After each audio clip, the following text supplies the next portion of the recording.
Kennedy സഹോദരന്മാരെയും Martin Luther കിങ്ങിനെയും American രാഷ്ട്രീയത്തിൽ നിന്ന് തുടച്ചു നീക്കേണ്ടത് ഇവരുടെ മാത്രം ആവശ്യമായിരുന്നു.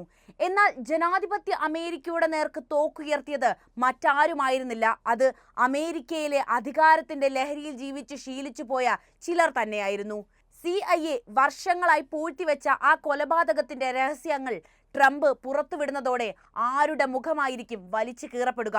നമുക്ക് പരിശോധിക്കാം. 1960കളിലെ president John F Kennedy, senator Robert F Kennedy, പൗരാവകാശ പ്രചാരകൻ മാർട്ടിൻ ലൂതർ കിങ് ജൂനിയർ എന്നിവരുടെ കൊലപാതകങ്ങളുമായി ബന്ധപ്പെട്ട സർക്കാർ രേഖകൾ വെളിപ്പെടുത്തുമെന്ന പ്രഖ്യാപനവുമായി രംഗത്തെത്തിയിരിക്കുകയാണ് അമേരിക്കൻ പ്രസിഡന്റ് ഡൊണാൾഡ് ട്രംപ്.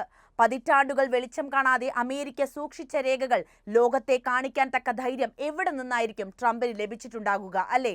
ഈ റിപ്പോർട്ടുകൾ പുറത്തുവിടാനുള്ള എക്സിക്യൂട്ടീവ് ഉത്തരവിൽ അമേരിക്കൻ പ്രസിഡന്റ് ഡൊണാൾഡ് ട്രംപ് ഒപ്പുവെച്ചതായി ഒന്നിലധികം വാർത്താമാധ്യമങ്ങൾ ഇതിനോടകം തന്നെ റിപ്പോർട്ട് ചെയ്തു കഴിഞ്ഞു. ട്രംപിന്റെ ഉത്തരവനുസരിച്ച് JFKയുടെ കൊലപാതകവുമായി ബന്ധപ്പെട്ട ഫയലുകളുടെ പൂർണ്ണ വിവരങ്ങൾ 15 ദിവസത്തിനുള്ളിൽ പുറത്തുവിടുന്നതിനായി ഒരു പദ്ധതി തയ്യാറാക്കാൻ ദേശീയ ഇന്റലിജൻസ് ഡയറക്ടറെ ചുമതലപ്പെടുത്തിയിട്ടുണ്ട്. ARFKയുടെയും അതുപോലെ മാർട്ടിൻ ലൂതർ കിങ്ങിന്റെയും കൊലപാതകത്തെക്കുറിച്ചുള്ള ഫയലുകൾ 45 ദിവസത്തിനുള്ളിൽ പുറത്തുവിടാനാണ് പദ്ധതിയുള്ളത്. 1963 പ്രസിഡന്റ് കെന്നഡിയുടെയും 1968 അദ്ദേഹത്തിന്റെ സഹോദരൻ റോബർട്ടിന്റെയും അതേ വർഷം പൗരാവകാശ നേതാവും സമാധാന നോബൽ സമ്മാന ജേതാവുമായ മാർട്ടിൻ ലൂതർ കിങ്ങിന്റെയും കൊലപാതകങ്ങൾ അമേരിക്കയിൽ വലിയ വിവാദങ്ങൾക്കും നിരവധി നിഗൂഢ സിദ്ധാന്തങ്ങൾക്കും വഴിയൊരുക്കിയിരുന്നു. പല സ്ഥലങ്ങളിലും പല ചോദ്യങ്ങൾ ഉയർന്നു. ഇതിനുള്ള എല്ലാ മറുപടിയും നൽകുന്നതായിരിക്കും ട്രംപ് പുറത്തുവിടുന്ന റിപ്പോർട്ടുകൾ എന്നതാണ് മനസ്സിലാക്കാൻ കഴിയുന്നത്. നാഷണൽ ആർക്കൈവ്സ് ആൻഡ് റെക്കോർഡ്സ് അഡ്മിനിസ്ട്രേഷനിൽ പ്രസിഡന്റ് കെന്നഡിയുടെ കൊലപാതകവുമായി ബന്ധപ്പെട്ട് മാത്രം 5 ദശലക്ഷം രേഖകളാണുള്ളത്. 1990 അമേരിക്കൻ ഫെഡറൽ ഗവൺമെന്റിന്റെ 2017 ഒക്ടോബറിനുള്ളിൽ ജോൺ എഫ് കെന്നഡിയുടെ കൊലപാതകം സംബന്ധിച്ചുള്ള വിവരങ്ങൾ പുറത്തുവിടാൻ ഉത്തരവിട്ടിരുന്നു. എന്നാൽ അതിന്റെ വിശദാംശങ്ങൾ പൂർണ്ണമായും പുറത്തുവിട്ടില്ല.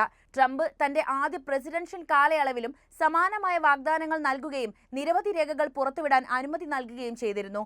എന്നാൽ CIA-യുടെയും FBI-യുടെയും സമ്മർദ്ദവും ദേശീയ സുരക്ഷാ ആശങ്കകളും ചൂണ്ടിക്കാട്ടി ആ രേഖകൾ ആരും കണ്ടില്ല. ഇപ്പോൾ വീണ്ടും അതിന് മുതിരുകയാണ് ട്രംപ് എന്നതാണ് ശ്രദ്ധേയം.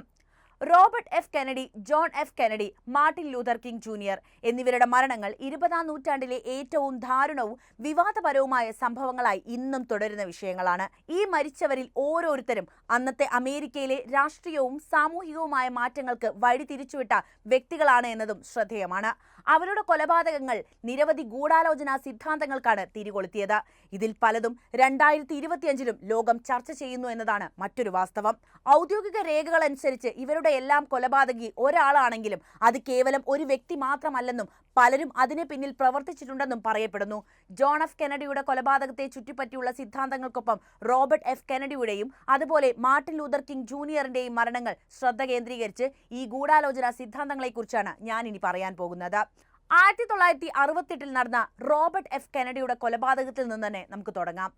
1968 ജൂൺ 5 കാലിഫോർണിയയിലെ ഡെമോക്രാറ്റിക് പ്രസിഡൻഷ്യൽ പ്രൈമറി നോമിനേഷനുള്ള പ്രചാരണത്തിന് ശേഷം വിജയപ്രസംഗം നടത്തിയതിന് തൊട്ടു പിന്നാലെ പ്രസിഡന്റ് ജോൺ എഫ് കെന്നഡിയുടെ ഇളയ സഹോദരൻ റോബർട്ട് എഫ് കെന്നഡിയുടെ നേർക്ക് ഒരു വെടിയുണ്ട എത്തുന്നു. 24-കാരനായ ഫലസ്തീൻ സിർഹാനാണ് ആ മനുഷ്യന് നേരെ വെടിയുതിർത്തത്.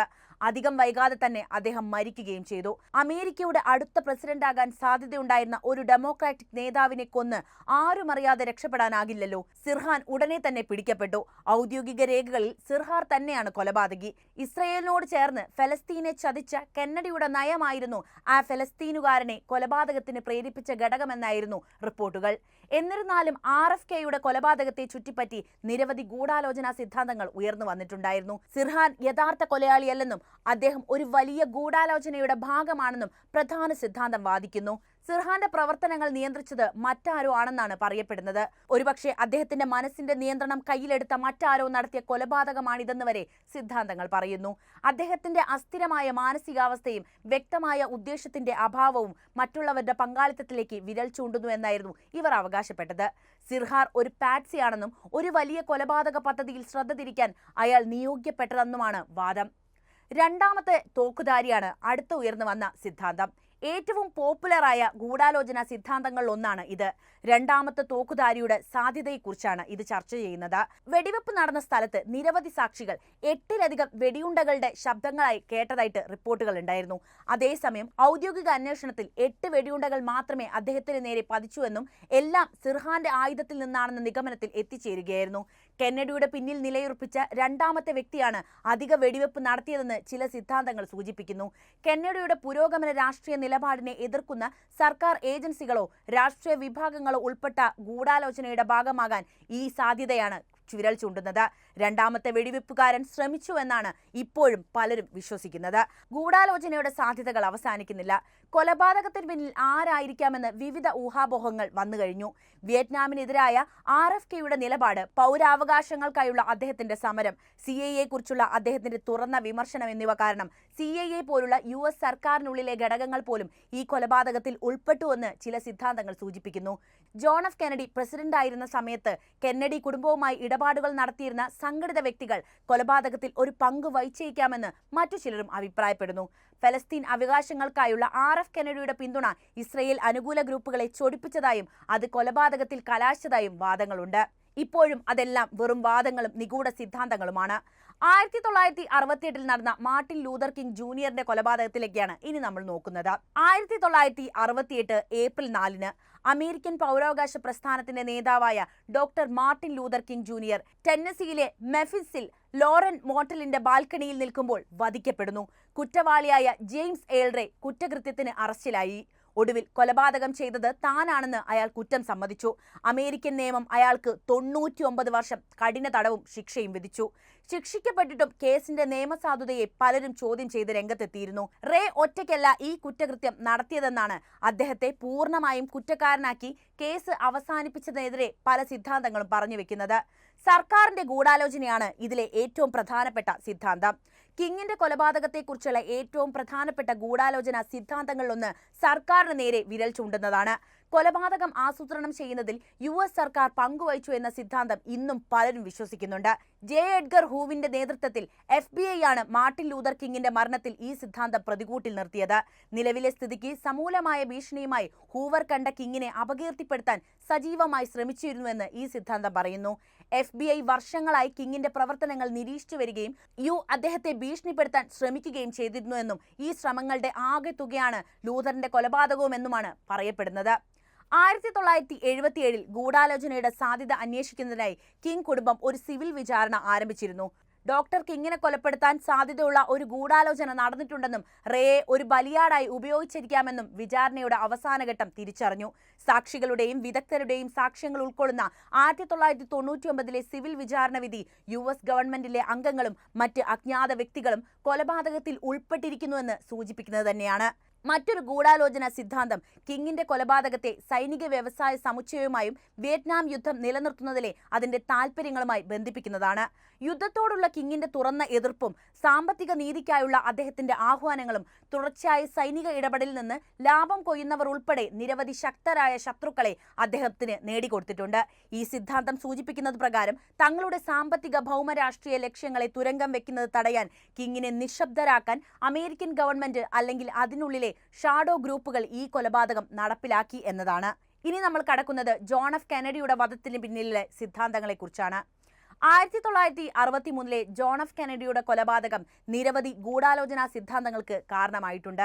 അതിൽ ചിലത് സൂചിപ്പിക്കുന്നത് RFKയുടെയും MLKയുടെയും മരണങ്ങൾക്ക് ഉത്തരവാദികളായ അതേ ഗ്രൂപ്പുകൾ ഈ കാലഘട്ടത്തിൽ വിശാലമായ രാഷ്ട്രീയ പശ്ചാത്തലത്തിൽ ഉൾപ്പെട്ടിരുന്നു എന്നതാണ്. അതായത് അമേരിക്കൻ രാഷ്ട്രീയത്തിൽ സജീവമായിരുന്നവരാണ് ഇതെല്ലാം നടത്തിയത് എന്ന്. മൾട്ടിപ്പിൾ ഷൂട്ടേഴ്സ് സിദ്ധാന്തമാണ് ഇതിൽ പ്രധാനപ്പെട്ടത്. JFKയുടെ കൊലപാതകത്തെ ചുറ്റിപ്പറ്റിയുള്ള ഏറ്റവും വ്യാപകമായി ചർച്ച ചെയ്യപ്പെടുന്ന ഗൂഢാലോചന സിദ്ധാന്തങ്ങളിലൊന്ന് വെടിവെപ്പിൽ ഒന്നിലധികം തോക്കുധാരികൾ ഉൾപ്പെട്ടിരുന്നു എന്നതാണ്. ഞാൻ നേരത്തെ പറഞ്ഞതുപോലെ മറ്റാരോ അവിടെ വെടിവെക്കാൻ എത്തിയിരുന്നു. വാരൻ കമ്മീഷൻ സ്ഥാപിച്ച ഔദ്യോഗിക വിവരണത്തിന്റെ അടിസ്ഥാനത്തിൽ ടെക്സസ് സ്കൂൾ ബുക്ക് ഡെപ്പോസിറ്ററിയിൽ നിന്ന് കെന്നഡിയെ വെടിവെച്ചതിൽ ലീ ഹാർവി ഓസ്വാൾഡ് ഒറ്റയ്ക്കാണ് എന്നാണ് പറയുന്നത്. എന്നിരുന്നാലും ഡീലി പ്ലാസയ്ക്ക് ചുറ്റും നിലയുറപ്പിച്ച ഒന്നിലധികം വെടിവെപ്പുകാർ ഉൾപ്പെട്ട ഒരു വലിയ ഗൂഢാലോചനയുടെ ഭാഗമായിരുന്നു ഒസ്വാൾഡ് എന്ന് പല സൈദ്ധാന്തികരും വിശ്വസിക്കുന്നു. വിവിധ കക്ഷികളുടെ പങ്കാളിത്തത്തെക്കുറിച്ചുള്ള ഊഹാപോഹങ്ങൾ വ്യാപകമായിട്ടുണ്ട്. ചിലർ സിഐയിലേക്കും കെന്നഡി ശീതയുദ്ധം കൈകാര്യം ചെയ്തതിലുള്ള അവരുടെ അതൃപ്തിയിലേക്കും വിരൽ ചൂണ്ടുന്നു. പ്രത്യേകിച്ചും ബേ ഓഫ് പിഗ്സ് അധിനിവേശവും ക്യൂബൻ മിസൈൽ പ്രതിസന്ധിയും ബന്ധപ്പെടുത്തിക്കൊണ്ടാണ് ഇങ്ങനെയൊരു വാദം ഉയർന്നുവരുന്നത്. കെന്നഡി ഭരണകൂടത്തിന്റെ സംഘടിത കുറ്റകൃത്യങ്ങൾക്കെതിരായ നടപടികളിൽ രോഷാകുലരായ മാഫിയയാണ് ഇതിന് പിന്നിലെന്നും പറയപ്പെടുന്നു. കെന്നഡിയുടെ നയതന്ത്ര സംരംഭങ്ങൾ, പ്രത്യേകിച്ച് സോവിയറ്റ് യൂണിയനുമായുള്ള ബന്ധത്തിൽ അദ്ദേഹം നടത്തിയ ഇടപെടലുകൾ സൈനിക വ്യാവസായിക സമുച്ചയത്തിന്റെ താൽപ്പര്യങ്ങൾക്ക് ഭീഷണിയായിരിക്കാവുന്ന കാര്യങ്ങളും സിദ്ധാന്തങ്ങളിൽ പറയുന്നുണ്ട്. എന്തായാലും ഈ കൊലപാതകത്തിന്റെ എല്ലാ വിവരങ്ങളും ലോകത്തിന് ഉടനെ തന്നെ ലഭിക്കുമെന്ന് തന്നെ നമുക്ക് കരുതാം, അല്ലേ? CIA-ക്കും FBI-ക്കും ഒന്നും സ്ഥാനമില്ലാത്ത റിപ്പോർട്ടുകളാകട്ടെ പുറത്തു വരുന്നതെന്ന് നമുക്ക് പ്രത്യാശിക്കുകയും ചെയ്യാം. എന്തായാലും ട്രംപിന്റെ വരവ് വെറുതെ ആയിരിക്കില്ല. വർഷങ്ങളായി മൂടപ്പെട്ട രഹസ്യങ്ങളെല്ലാം പുറത്തു വരട്ടെ, ലോകം അത് വായിച്ചറിയട്ടെ. നിങ്ങളുടെ അഭിപ്രായങ്ങൾ എന്ത് തന്നെയായാലും കമന്റിൽ കുറിക്കുക. ഒപ്പം ഈ അറിവുകൾ എല്ലാവരിലേക്കും എത്താൻ വീഡിയോ ഒന്ന് ലൈക്ക് ചെയ്യാനും ഷെയർ ചെയ്യാനും പ്രത്യേകം ശ്രദ്ധിക്കുമല്ലോ.